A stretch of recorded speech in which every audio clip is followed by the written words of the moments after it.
Captain Day stood on the bridge of Earth Defense Station Olympus. His eyes were fixed on the screens before him. The screens showed something that made his blood run cold. Ships, hundreds of alien ships. They had appeared 3 hours ago. They came from nowhere. One moment the space around Earth was empty. The next moment it was filled with metal giants. The aliens called themselves the Valtrex Dominion. They sent a message to Earth. The message was simple and cold. You have 48 hours to surrender. Resist and die. D had been in the military for 20 years. He had seen war. He had seen death.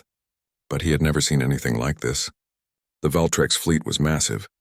Earth's entire defense force looked like toys next to them. Down on Earth, Dr. Hai Na was running tests. She worked in the xenobiology lab.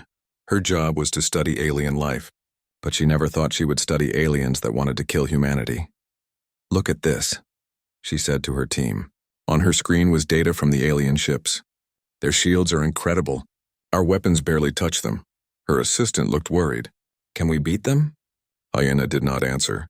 She did not know what to say. Private Bo Sung was on the ground defense team. He was young, only 22 years old. This was his first real assignment after training. He never imagined it would be like this. He stood with his unit outside Seoul. They had orders to prepare for invasion. But what can they prepare for? They had never fought aliens before. Do you think they will really attack? Asked one of his friends. Bo Sung gripped his rifle tighter. They will attack. We need to be ready. The 48 hours passed slowly. World leaders tried to negotiate. They sent messages to the Valtrex. They offered peace. They offered trade. They offered anything. The Valtrex did not care. When the deadline ended, the attack began. Captain Day watched as the alien fleet moved forward. Earth's defense ships flew out to meet them. Day commanded 50 ships. The Valtrex had 500. All ships fire at will. Day ordered. Missiles launched. Laser beams cut through space. For a moment, Day felt hope. Maybe they could win. Then the alien shields activated. The missiles exploded harmlessly against invisible barriers. The lasers scattered like light through water. The Valtrex fired back. Their weapons were different. They shot beams of red energy. When the beams hit Earth ships, the ships simply vanished. No explosion, no debris. Just gone, evasive maneuvers, Day shouted. But it was too late. In 3 hours, Earth lost 30 ships. The Valtrex lost none. On the Valtrex command ship, the alien commander watched the battle. His name was unpronounceable to human ears. He had conquered 847 species. Humans would be 848. They are weak, he said to his officers. This will be over soon. But then something strange happened. The human ships did not retreat. Even after losing more than half their fleet, they kept fighting. They flew closer to the Valtrex ships. They rammed them when their weapons failed. The Valtrex commander felt confused. Why were they still fighting? They had lost. Could they not see that? Captain Day knew they were losing. He knew most of his ships were destroyed, but he did not order a retreat. Sir, we need to fall back, his second officer said. We can't win this fight. Day shook his head. If we retreat, they reach Earth faster. We buy time. Every minute we fight is another minute for people to evacuate. But sir, we're all going to die. Yes, Day said quietly. But we die fighting. Send all power to weapons. Ram their flagship if we must. His crew looked at each other. Then they nodded. They understood. The battle continued. Earth's orbital defenses joined the fight. Massive cannons fired from the planet's surface. They shot rockets and energy beams into space. Most missed. Some hit. The Valtrex shields held strong, but they flickered sometimes. Just for a moment, Hyena saw this from her lab. There, she shouted. When they fire their main weapons, the shields weaken. Just for a second. She sent the message to Captain Day. He received it seconds before his ship was destroyed. All ships, focus fire when they charge weapons, he ordered. It was his last command. A red beam cut through his bridge. Station Olympus exploded. Captain Day died with his crew, but his message got through. The remaining Earth ships changed tactics. They waited. They watched. When a Valtrex ship charged its weapon, they fired everything at it. Finally, one Valtrex ship took damage. A small hole appeared in its hull. Then another. The ship drifted away from the battle. It was not much, but it was something. The Valtrex commander saw this. He felt something he had not felt in 200 years. Surprise. They damaged one of our ships, an officer reported. Impossible, the commander said, but he could see it with his own eyes. By the end of the first day, Earth's orbital defense was gone. Only 5 human ships remained. The Valtrex had lost 1 ship and 3 more were damaged. Earth had lost the battle. Everyone knew this, but Private Bo Sung stood on the ground with his rifle. He looked up at the sky. He could see the alien ships beginning their descent. They were coming to Earth now. Get ready, his commander said. They're coming down. Bo Sung checked his weapon. His hands did not shake. He was afraid. But he would not run. Around the world, millions of soldiers prepared. They knew they would probably die. They knew their weapons were weak. They knew the enemy was too strong. But not one of them surrendered. On the Valtrex command ship, an officer spoke to the commander. Sir, they are not evacuating their cities. They are preparing to fight. The commander looked at the data. It was true. Humans were arming themselves. They were building barriers. They were getting ready for war. They cannot win, the commander said. Do they not understand this? The officer did not answer. He did not understand either. The Valtrex had conquered 847 species. Every single one had surrendered when they saw they could not win. It was logical. It made sense. But humans were different. As the first alien landing craft entered Earth's atmosphere, missiles rose to meet them. Fighters attacked from all sides. Ground forces opened fire. The aliens had stronger weapons. They had better armor. They had shields and technology beyond human understanding. But the humans had something else. Something the Valtrex did not expect. Something they could not understand. Humans refused to give up. 3 weeks had passed since the invasion began. Earth was burning. Cities lay in ruins. Governments had fallen. The Valtrex controlled the skies, but the war was not over. In the ruins of Seoul, Sergeant Young Tae led his squad through the rubble. They moved quietly. Above them, a Valtrex patrol ship flew past. They waited until it was gone. All clear, Young Tae whispered. His squad moved forward. They were resistance fighters now. When the regular army fell, they went underground. They hid in tunnels. They attacked at night. They never stopped fighting. Young Tae's mission was simple. Destroy the Valtrex supply depot. It would not win the war, but it would hurt them. General Kang Woo coordinated the resistance from a hidden bunker. He had been a soldier for 40 years. He knew how to fight a stronger enemy. He had studied every guerrilla war in human history. The Valtrex expect us to surrender, he told his commanders. They expect us to accept defeat. We will not. We hit them where they are weak. We run when they are strong. We never give them rest. In an underground lab, engineer Ra Mi worked on a new weapon. She had been a civilian before the war. She designed medical equipment. Now she designed tools to kill aliens. I think I found something, she said to her team. On her workbench was a piece of destroyed Valtrex technology. She had taken it from a crashed ship. For weeks she studied it. She learned how it worked. Their shields run on a specific energy frequency, she explained. If we send an EMP pulse at the right frequency, we can shut them down. Not for long. Maybe 5 seconds. But that's enough. Her team looked excited. Can you build it? Rami smiled. I already did. We have 20 devices ready. Private Bo Sung was still alive. Barely. His unit had been destroyed in the first week. He survived alone in the ruins. Then he found other survivors. Now he fought with them. He was not a private anymore. There were no ranks now. There were only fighters. Bo Sung carried one of Rami's EMP devices. His mission was to test it. His target was a Valtrex patrol team. He waited in an old building. Through his scope, he watched 3 Valtrex soldiers walk down the street. They were massive. 8 feet tall. Their armor glowed with energy shields. Bo Sung's hands were steady. He aimed the EMP device. He pressed the button. Nothing visible happened. But the aliens stopped walking. Their shields flickered and died 5 seconds. That was all he had. Bo Sung fired 3 shots. All 3 aliens fell. It was the first time humans had killed Valtrex soldiers on the ground. Bo Sung did not celebrate. He just ran. More would come. On the Valtrex command ship, reports were coming in. They were bad reports, sir. We lost another patrol team. Where? Seoul. That's the 5th team this week. The commander was angry. How are they doing this? We control the planet. Where are they hiding? They move underground, sir. They attack and disappear. We sent soldiers to find them, but they are gone. The commander looked at the casualty reports. In 3 weeks, they had lost more soldiers than in the past 10 years of conquest. This had never happened before, these humans, he said slowly.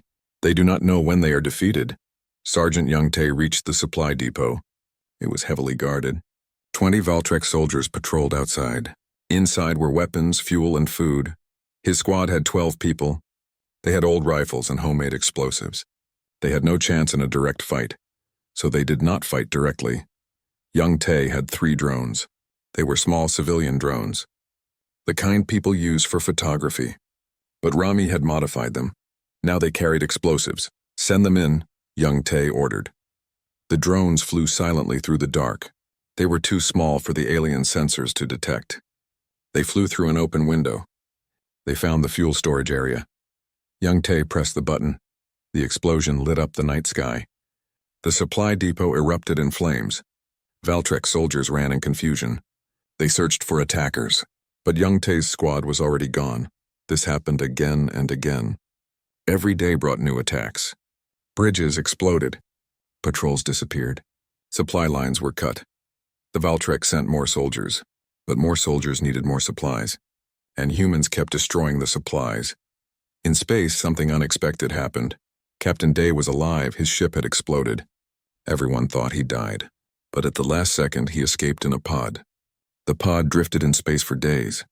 Then another human ship found him. Now he commanded a small fleet. 7 ships. They were all that remained of Earth's space forces. They hid in the asteroid belt.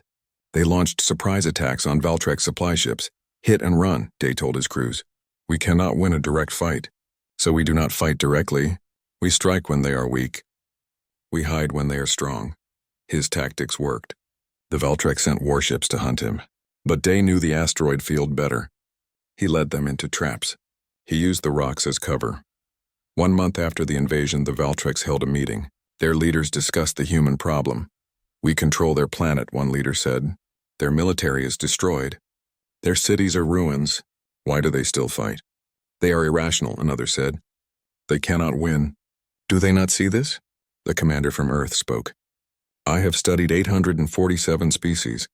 All of them accepted defeat when defeat was certain. These humans are different. They fight even when there is no hope of victory. Then we will kill them all, a leader declared. We have tried, the commander said. We kill 1,000. 10,000 appear. We destroy a city. They hide in the ruins and fight from there. We bomb them from orbit. They move underground. Every solution creates a new problem. The room was silent. Finally, one leader asked the question they all feared. How long can they keep fighting? The commander looked at the data. I do not know. Other species lasted days or weeks. Humans have fought for a month. Their resistance is growing stronger, not weaker.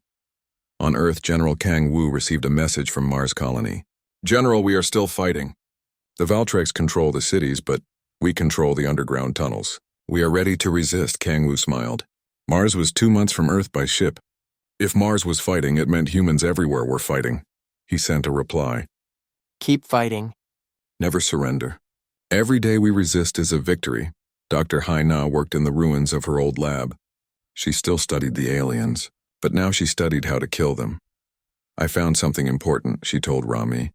The Valtrex biology is optimized for success. They evolved on a peaceful planet. They never experienced long wars. Their bodies cannot handle sustained stress. What does that mean? Rami asked. It means they are not built for this. Humans evolved through conflict. We survived ice ages, plagues, and wars. Our bodies are made to endure. Theirs are not. If we make this war last long enough, their soldiers will break before ours do. Rami understood. So we do not need to win battles. We just need to survive. Exactly, Hyena said. We make them pay for every inch of ground. We make this war too expensive to continue. That night, Young-tae's squad attacked again. This time they did not destroy a depot. They just made noise. They fired weapons and ran away. The Valtrex sent 100 soldiers to investigate. They found nothing. The next night they did it again. And the night after that, the Valtrex soldiers grew tired. They grew frustrated. They grew afraid. Every shadow could hide an enemy. Every sound could be an attack. Humans were losing the war. They had lost almost everything. But they refused to stop fighting. and slowly and possibly that refusal began to matter. 6 months had passed. Earth was a graveyard. 7 billion people had lived there. Now only 3 billion remained. The others were dead or captured. The Valtrex controlled every major city. They had orbital supremacy. They had unlimited supplies from their empire. By every measure, they had won, but the war continued. In a deep underground city, Counselor Sun Ju addressed the surviving human leaders. She was old now. The war had aged her, but her voice was still strong. The Valtrex have sent new terms, she said. They offer us a choice. Surrender or extinction. The room was silent. Everyone knew what surrender meant. Slavery. The Valtrex would take humans to work on their colonies. They would erase human culture. They would end human independence forever. What do you say? Someone asked. Sun Ju stood.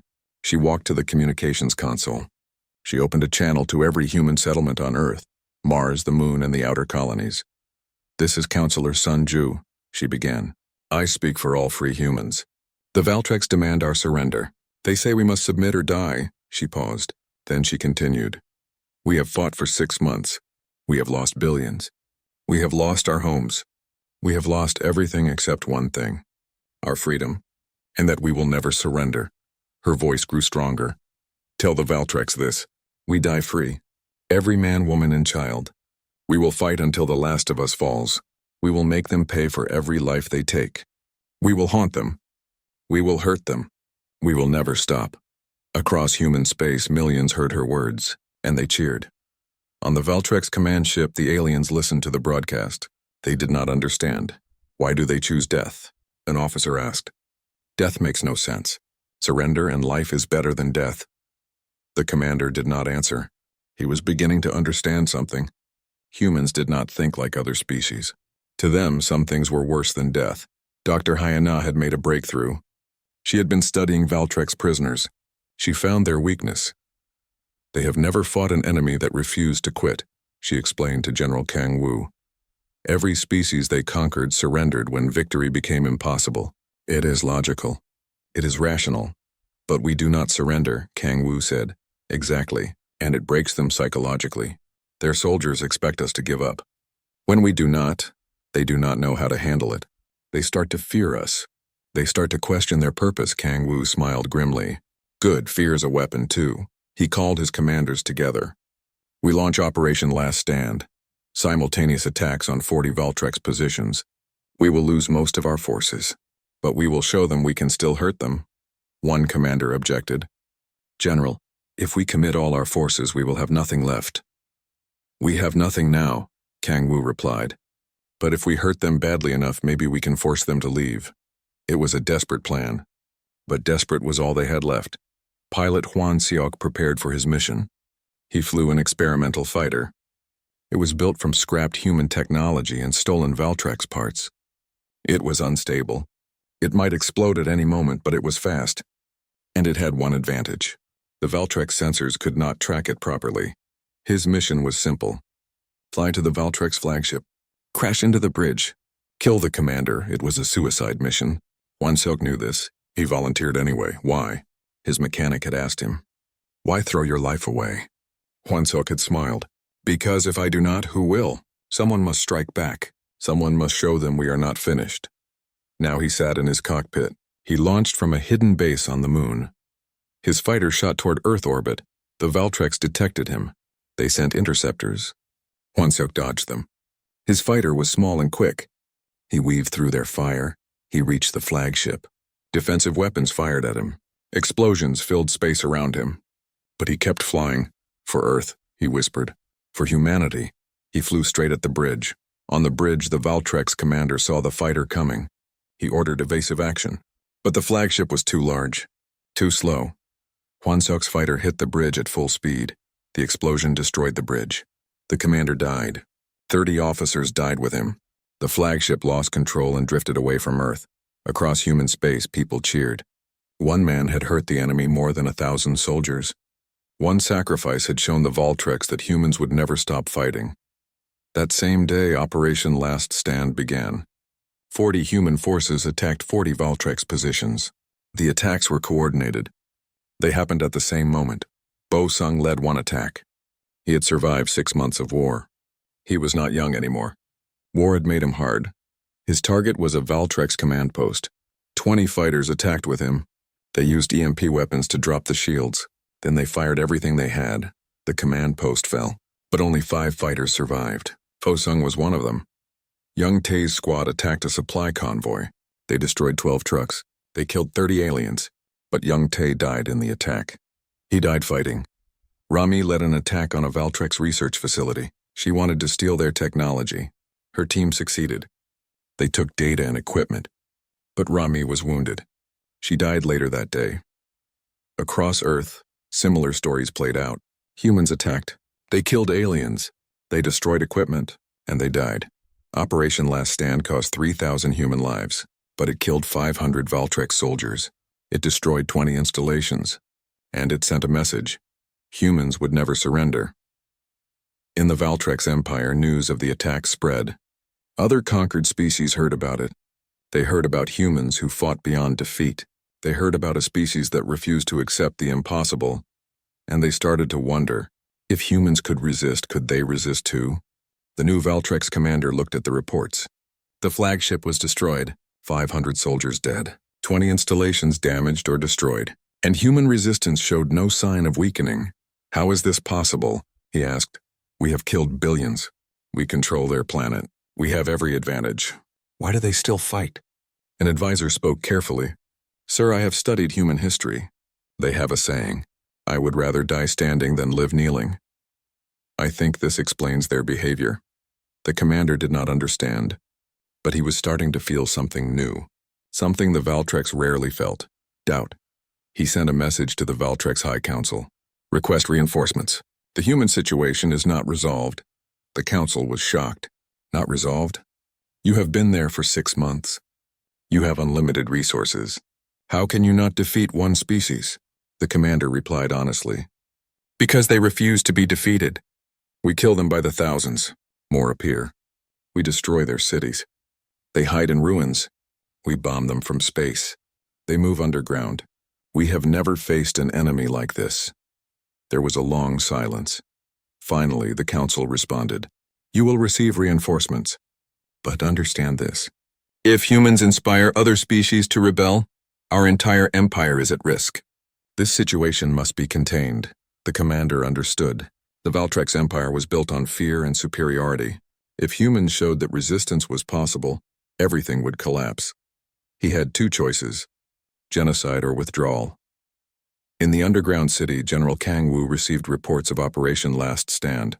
The cost was high, but the results exceeded expectations. We hurt them, he told his staff. We hurt them badly, and we showed the galaxy that humans do not surrender. Dr. Haina spoke up. General, we are receiving signals from other Valtrex-controlled worlds. Some species are beginning to resist. They heard about us. They are inspired by us. Kang Wu smiled. It was the first real smile in months.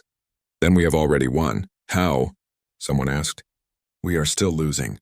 We are still dying. Yes, Kang Wu agreed. But we are not defeated. And we never will be. That is victory enough. 1 year after the invasion began, the Valtrex reinforcements arrived. 10,000 new warships. 100,000 fresh soldiers. The largest invasion force in Valtrex history. But something was wrong. The soldiers were afraid. They had heard stories about humans. Stories about a species that would not surrender. Stories about soldiers who fought even when dying. Stories about civilians who attacked with homemade weapons. In the deep space refugee camps, Commander Jin Ho prepared his ghost fleet. These were not warships. They were civilian vessels. Colony ships, cargo haulers, mining ships. But Jin Ho had armed them. We cannot match their firepower, he told his captains. But we do not need to. We just need to make them bleed. The Ghost Fleet used the asteroid belt as their base. They knew every rock, every hiding place. They attacked supply convoys. They planted mines in shipping lanes. They sent false signals to confuse enemy sensors. The Valtrex sent warships to hunt them. But Jin Ho was too clever. He split his fleet into small groups. When the enemy came, he ran. When the enemy left, he attacked. Sir, we destroyed another convoy, his first officer reported. But we lost 2 ships. Jinho nodded. 2 ships for 20 enemy vessels. That is a good trade.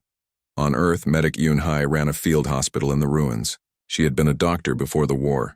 She saved lives. Now she saved lives so people could fight again. Doctor, we have 30 wounded. A nurse called out. Yunhai looked at the wounded fighters. They were burned, broken, bleeding. But they were alive. Treat them all, she ordered. We heal so we can fight again. Her hospital became famous. Wounded fighters came from across the resistance. She never turned anyone away. She worked 20 hours a day. She saved thousands of lives. Soldiers called her hospital the place of hope. As long as Yunhai was healing, they could keep fighting. Across the Valtrex Empire, rebellion spread. 14 species rose up against their masters. They had been conquered for decades. They had accepted their fate. But then they heard about humans. On the conquered world of Tavros Prime, the locals attacked Valtrex garrison. They had no weapons. They used rocks and tools. Most died, but they fought anyway. Why are you doing this? A Valtrex officer demanded of a captured rebel. You cannot win. The rebel smiled through broken teeth. The humans taught us something. Winning is not the point. Fighting is the point. We would rather die free than live as slaves. Rami's message drone spread across the galaxy. Before she died, she created a weapon more powerful than any bomb. A weapon made of words.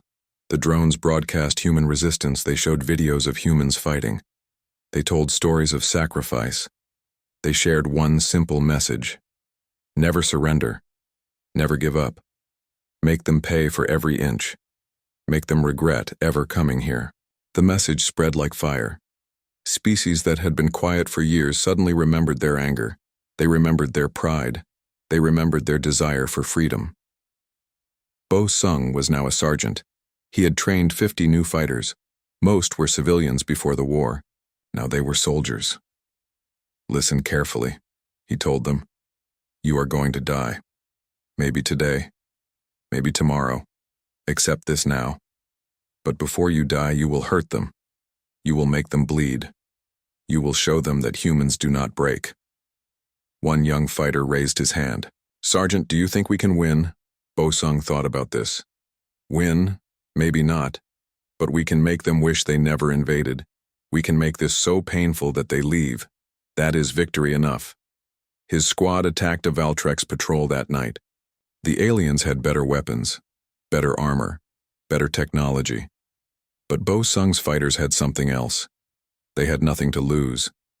They fought like cornered animals. They used the terrain. They ambushed from shadows. When their guns ran empty, they used knives. When their knives broke, they used rocks. The Valtrex patrol was destroyed. Bo Sung lost half his squad, but they killed 20 alien soldiers. Captain Day's fleet had grown. More survivors joined him. Now he commanded 15 ships. They were small. They were damaged. But they were deadly. The enemy is sending a supply fleet to Earth, his intelligence officer reported. 50 cargo ships, 10 escorts. Day studied the data. We attack. All ships. Hit the cargo vessels and run. Do not engage the escorts directly. They waited in the asteroid field. When the supply fleet passed, they struck. 15 human ships against 60 enemy vessels. It was suicide. They attacked anyway. Day's ship led the charge. They fired missiles at the cargo ships. The escorts turned to intercept. But the human ships were too fast. They weaved through the asteroids. They used the rocks as shields. 10 cargo ships exploded. The escorts gave chase. But Day had already disappeared into the asteroid field. Did we lose any ships? He asked. 2, sir. The rest escaped. Day felt tired. So many dead. So many sacrifices. But they had to keep fighting. There was no other choice. The Valtrex High Council held an emergency meeting. Reports came in from across the Empire. Rebellions, attacks, chaos. 14 worlds are in open revolt, one counselor reported. Our forces are stretched thin. We cannot suppress all the rebellions at once. This is the human fault, another counselor said angrily. Their resistance has inspired others. We must crush them completely. We have tried, the military commander said quietly. For 1 year we have tried. We have lost 10,000 soldiers. We control their planet, but we cannot control them. Every day brings new attacks. Our soldiers are afraid. They fear the unpredictability of humans. Then kill them all, a counselor demanded. We have tried that too, the commander replied. But killing humans makes others fight harder. When we destroyed a city, survivors attacked us constantly. When we executed prisoners, their families became fighters. Nothing breaks their will. The room fell silent. Finally, the oldest counselor spoke. I have lived for 300 years. I have seen our empire conquer 800 worlds. But I have never seen anything like this. These humans have created something we cannot fight. An idea. The idea that submission is worse than death, that freedom is worth any sacrifice. He paused. We have 2 choices. Exterminate every human completely, or withdraw. If we stay, the rebellions will grow. Other species will follow the human example. Our empire will collapse. The council debated for hours. Genocide or withdrawal, victory or survival. On Earth, General Kang Wu received intelligence reports. The Valtrex Empire was fracturing. Multiple worlds were rebelling. The enemy was spread thin. We are winning, Dr. Hai Na said. No, Kang Wu corrected her. We are not losing. That is different. We have not won. We have just refused to be defeated. What happens now? She asked. Kang Wu looked at the tactical map. Earth was scarred. Billions were dead. But humanity endured. Now we wait, he said. We have shown them we will never stop fighting. We have shown them that conquering us costs more than it is worth. Now they must decide if they want to pay that price. In space, Jinho's ghost fleet attacked another convoy. On Earth, Bo Sung led another raid. In the ruins, Unhai healed another wounded fighter. Humans kept fighting, not because they thought they could win, but because they refused to lose. And across the galaxy, other species watched. They learned, they remembered. The human virus was spreading, and the Valtrex Empire was dying. 18 months after the invasion began, the Valtrex withdrew. They did not announce it. They did not sign a treaty. They simply left. Their ships lifted off from Earth. Their forces pulled back from occupied zones. Within 3 days, they were gone. On Earth, people emerged from hiding. They could not believe it. After 18 months of endless war, the enemy had left. General Kang Wu stood in the ruins of Seoul. He looked at the devastation around him. The city was destroyed, but it was free. Why did they leave? A young soldier asked. Kang Wu smiled sadly. Because we broke them, not with our weapons, with our will. They could not understand a species that refuses to surrender. It frightened them more than any weapon could. Captain Day returned to Earth orbit. His ghost fleet had survived. 15 ships remained from the hundreds that started the war, but they had never stopped fighting. We won, his first officer said. Day shook his head. We did not win. We just refused to lose. There is a difference. Dr. Hai Na examined the wreckage of a Valtrex outpost. They had left equipment behind. She found something interesting. A data recorder.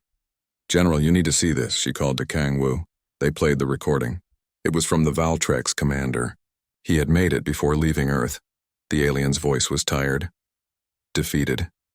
To whoever finds this, we conquered 847 species. None fought like you humans. You lost every major battle. Your world burned. Your fleet shattered. By every measure, you were defeated. The voice paused. Yet you never stopped. We broke before you did. The galaxy will remember this. Humans do not fight to win. They fight because they refuse to lose. That is more terrifying than any weapon. We leave now. Not because you defeated us in battle, but because defeating you would destroy us. Your resistance has inspired rebellions across our empire. The cost of holding this one world would be the loss of 100 others. Another pause. I have learned something from you. Some species cannot be conquered. Not because they are strong, but because they do not understand defeat. You are such a species. The Valtrex Empire will fall within a year because of what you taught others. We created our own destruction when we invaded your world. May your species never know the fear you have taught us." The recording ended. Kang Wu and Hai Na looked at each other. They had won. But the victory felt hollow. So many dead, so much destroyed. 4 billion people died, Hai Na said quietly. Was it worth it? Kang Wu thought about this. They died free. They died fighting for their world. Yes, it was worth it, because the alternative was slavery for all of us. Across the galaxy, the prediction came true. The Valtrex Empire collapsed. Species that had been conquered for centuries rose up. They remembered the human example. They fought. They resisted. They refused to surrender. Within 1 year, the Valtrex dominion fell. 847 worlds became free. On Earth, the survivors began to rebuild. It was hard work. Most cities were ruined. The population had been cut in half. But they were free. Bo Sung helped clear rubble from the streets of Seoul. He had survived the entire war. He was one of the lucky ones. Sergeant Bo Sung, a voice called. He turned. It was a young girl, maybe 10 years old. She had been a child when the war started. Now she was older, harder. "Thank you," she said simply. "Thank you for fighting." Bo Sung felt tears in his eyes. It was the first time he had cried since the war began. "I did not do it alone," he said. "Many people fought. Many died, I know," the girl said. "My parents died. But they died fighting. You taught me that is important, to fight, to never give up." She walked away. Bo Sung watched her go. That was the future. Children who learned that freedom is worth fighting for. Commander Jin Ho and his ghost fleet returned to Earth. The ships were damaged, scarred, but they had survived. "What do we do now?" his first officer asked. Jin Ho looked at Earth, his home. "We rebuild. We heal, we remember, and we stay ready. Because the galaxy knows about us now. They know we will never surrender." Medic Yun Hai continued her work. The war was over, but people still needed healing. She ran her hospital from a new building. She saved lives. But now people could live in peace. Dr. Eun Hae, a wounded fighter, approached her. "I just wanted to say thank you. You saved my life 3 times, she smiled. "And you fought 3 times after I healed you." We both did our part. Years passed. Earth healed slowly. Cities were rebuilt. The population grew, but humanity never forgot the war. They built monuments to the fallen. They told stories about the resistance. They taught their children about the people who refused to surrender. 10 years after the war, humanity was contacted again. But this time it was different. Ships arrived from across the galaxy. They carried ambassadors from freed worlds, species that had thrown off the Valtrex chains. They all had the same message. "We want to learn from you. Teach us your spirit. Teach us how to fight beyond defeat." General Kang Wu was old now, but he greeted the ambassadors. "We did not have a secret weapon. We did not have superior technology. We just refused to accept the impossible." "But how?" an ambassador asked. "How do you refuse defeat?" Kang Wu smiled. "You decide that freedom is worth any price. You decide that dying on your feet is better than living on your knees. You decide that the fight itself is the victory." Dr. Hai Na taught classes to young aliens. She showed them human history, not just the war with the Valtrex. All of human history. "Look at this," she said, showing ancient records. "Humans have always fought beyond defeat. In our history, we faced extinction many times. Ice ages, plagues, wars, natural disasters. Each time we survived, not because we were strongest, but because we refused to give up." A young alien student raised his hand. "But you lost so many people. Was it worth it?" Hina looked at the question seriously. 4 billion humans died in the war. It was a terrible price. But 847 species gained their freedom because of what we did. Yes, it was worth it. She continued. The Valtrex thought conquest was easy. They were wrong. They learned that some things cannot be taken. They can only be given. Freedom is one of those things. We never gave them our freedom, so they could never take it. The galaxy changed after the human war. A new era began. Species no longer accepted conquest quietly. They remembered what humans had shown them. Fight beyond defeat. Refuse the impossible. Make the enemy pay for every inch. Humanity earned a new name. Other species called them the unkillable ones. Not because humans could not die, but because the human spirit could never be killed. Captain Day stood at the rebuilt Earth Defense Station. It was called Olympus again. He was old now. Most of his crew from the war were gone. But he remembered them. A young officer approached him. "Sir, they say you were there at the beginning." "The first battle." "Yes," Day said. "I was. What was it like? Knowing you would lose?" Day thought about this. "We did not know we would lose. We knew the odds were against us. But we also knew something else. We knew we had to fight, not because we would win, but because fighting was right. Some things are worth dying for. Freedom is one of them." He looked at the young officer. "Remember this. Humans do not fight because victory is certain. We fight because surrender is unacceptable. That is our strength. That is our spirit." The young officer nodded. He would remember. 50 years after the war, the last veteran died. Bo Sung was his name. He died peacefully in his sleep. But before he died, he left a message for future generations. "To those who come after me, we fought a war we could not win, but we fought anyway. We did this for you, so you could live free. Never forget the cost of freedom. Never forget those who died for it. And never surrender your freedom to anyone. That is the human spirit. That is who we are." His message was carved into stone. It stood in the center of New Seoul. Millions read it every year. And across the galaxy, when young species asked how to resist oppression, the answer was always the same. Learn from the humans. They showed us the way. They taught us that the spirit cannot be conquered. They taught us that fighting beyond defeat is possible. They taught us that freedom is worth any sacrifice. Earth stood as a symbol, a scarred world that refused to die, a species that fought when logic said they should surrender. A people who valued freedom more than survival. The human spirit had changed the galaxy. Not through conquest, not through force, but through example. They had shown the universe a simple truth. Some things cannot be defeated. Not because they are strong, but because they refuse to be broken. That was the human spirit. That was the legacy of those who fought beyond defeat, and it would never be forgotten.